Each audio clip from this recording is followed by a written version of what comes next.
ไม่มีใครคนใดหัวใจดวงใด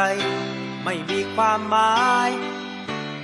ต่างมุ่งหมายตามสายทางเดินคนเอ่ยคนเอ่ยคนต่างก็รู้อยู่ใจของใครก็รู้ใจไม่แตกต่างกันจะมีใครคนใดหรือใจดวงใดอยากพ่ายอยากแพ้ใครอยากอ่อนแอเรื่องราว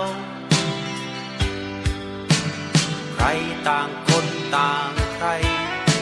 ก็ต่างมุ่งหมายมันคนเหมือนกันและนาฟ้าดินหาป่าน้ำเอ่ยน้ำใจของใครไร่มาเหมือนการพึ่งพาภาษาความเข้าใจน้ำเอ่ยน้ำใจ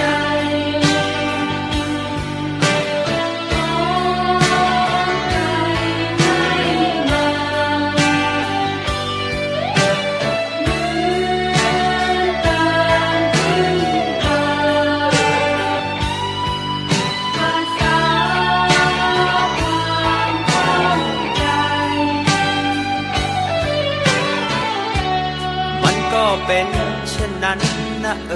ฉันเธอต่างมุ่งต่างสายสิ่งที่วายร้ายมุ่งหมายว่าดีเพียงแค่ความเข้าใจก็แบ่งกันไว้มั่งเป็นเช่นดังของขวัญให้กันโลกอันโศภาก็ใช่ว่าใครไม่มีจิตใจก็ใช่ว่าใครอยากไร้คุณค่าก็ใช่ว่าใครอยากเสียน้ำตานะ